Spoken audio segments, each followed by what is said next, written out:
Have you ever looked at that old painting hanging in your parents' hallway, or the dusty vase in your grandmother's attic, and wondered, what if?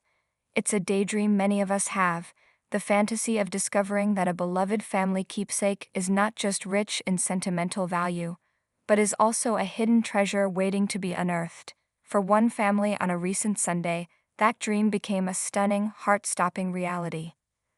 The scene was set at the breathtaking hill of Tarvett Mansion in Fife, Scotland. A quintessentially British day, filled with quiet excitement as hopeful locals queued up, clutching their precious items, each one a vessel of memories and stories.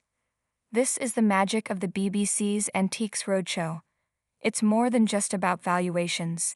It's a celebration of history, family, and the unexpected journeys of the objects we cherish. Among the crowd were two guests, carrying a painting that had been a quiet, constant presence in their family for decades.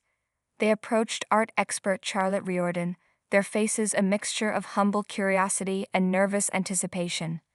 As the painting was gently unwrapped, a palpable sense of recognition rippled through the air. Charlotte's eyes lit up immediately. So here is an artist who probably needs no introduction to the audience at home, she began, her voice warm and engaging. It's of course, Jack Vetriano, instantly recognizable to many people.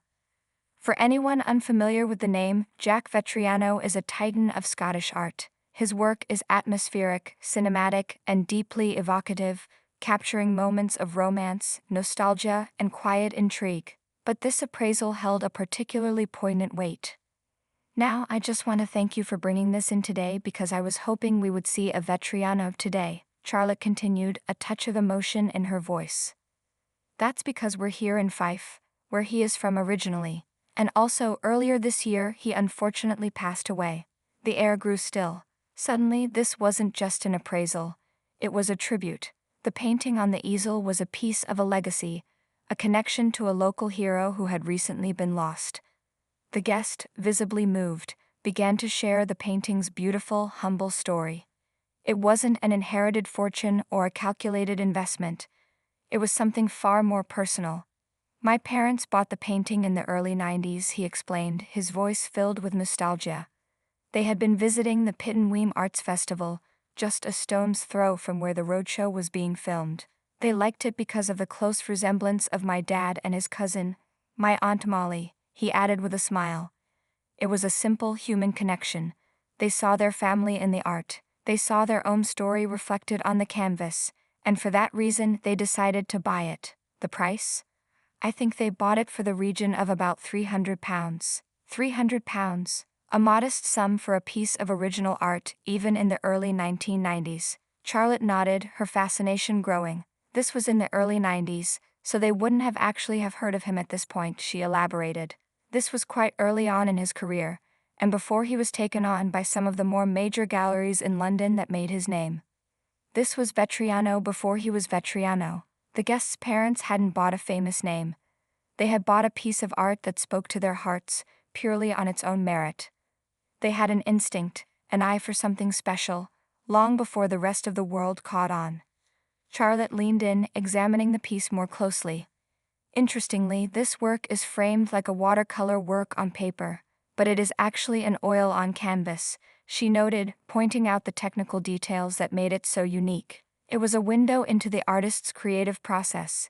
You can see it's him transitioning from his early style into his more mature style. It's exactly the kind of subject matter you'd expect from Vetriano. A really lovely composition. The guest mentioned that through some family research, they believed the painting was titled Deck Chairs. It was a piece of their history they were slowly uncovering. Charlotte then touched on Vetriano's complex but powerful legacy. He was always a contentious figure, she admitted. Extremely popular, one of Britain's best-loved artists by the whole population. Critically less highly regarded. This is what made Vetriano so special. He was the people's painter. While some critics may have been dismissive, his work resonated profoundly with ordinary people. He captured a feeling that millions connected with, and the art world's validation was secondary to that incredible public adoration. I know that when the Kelvingrove had an exhibition of his work, I think it was their exhibition with the most footfall. So he's an extremely popular artist. And then the moment of truth arrived. The entire journey, the festival stroll in the 90s, the 300 pounds.